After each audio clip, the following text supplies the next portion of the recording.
الحمد لله الحمد لله رب العالمين والعاقبة للمتقين والصلاة والسلام على رسوله الكريم وعلى آله وأصحابه أجمعين.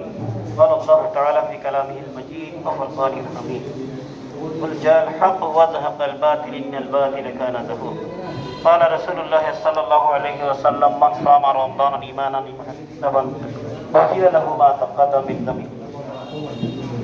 সম্মানিত আজকের ইফতার মাহফিলের মোহতারাম সভাপতি, উপস্থিত উলামায়ে কেরাম, সর্বস্তরের তৌহিদি জনতা, আসসালামু আলাইকুম ওয়া রাহমাতুল্লাহি তাআলা ওয়া বারাকাতুহু। আমি সর্বপ্রথম সে মহান রব্বুল ইজ্জত ওয়াল জালালের শুকরিয়া আদায় করি, যিনি মহান রব্বুল আলামিন আমাদের সকলকে আজকের এই গুরুত্বপূর্ণ সময়ে ইফতারকে সামনে রেখে আল্লাহ রব্বুল আলামিন আমাদের সকলকে এখানে উপস্থিত হওয়ার জন্য শক্তি দান করছেন। সেজন্য মহান রব্বুল আলামিনের দরবারে লাখো কোটি শুকরিয়া আদায় করি, বলেন আলহামদুলিল্লাহ।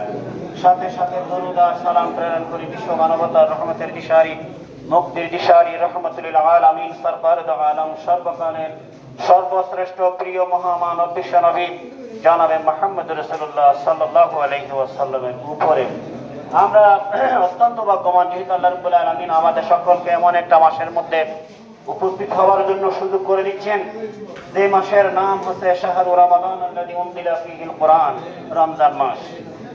এই মাসের অনেক নাম, অনেক মর্যাদা, অনেক সম্মান। কেন?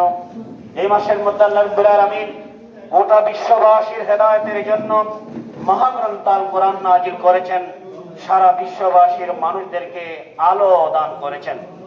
এই মাসের নাম হচ্ছে রহমতের মাস, মাগফিরাতের মাস, নাজাতের মাস, আরো অনেক নাম রয়েছে। আসলে রোজার উদ্দেশ্যটা কি? রোজা কেন এত গুরুত্ব দিচ্ছে হচ্ছে রোজাটাকে?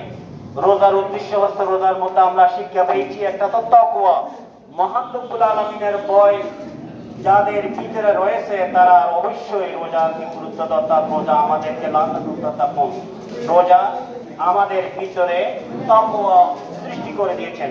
আরেকটা কি? আরেকটা হচ্ছে রোজার উদ্দেশ্য হচ্ছে, রোজা হচ্ছে মুমিনদের অর্থাৎ মানব জাতির গুণমোচনের মাসটা হচ্ছে রমজান মাস। কারণ রমজান শব্দের অর্থ হচ্ছে নাকি জ্বালিয়ে পুড়িয়ে দেওয়া, অর্থাৎ রোজা বান্দার জীবনের যাবতীয় গুণসমূহ মোচন করা দেবেন। বলেন সুবহানাল্লাহ। কত গুরুত্বপূর্ণ মাস! সাহাবায়ে কেরাম, আমাদের সমগ্র মুসলিম উম্মার জন্য এটা হচ্ছে বিজয়ের মাস, অর্থাৎ আল কোরআনের মাস। রাসূল পাক সাল্লাল্লাহু আলাইহি ওয়াসাল্লাম এই মাসের 17 রমজান বদর যুদ্ধ করিয়া ইসলাম আমাদের হাতে এনে দিয়েছেন মাত্র 313 জন সাহাবার বিনিময়ে। আরো কি?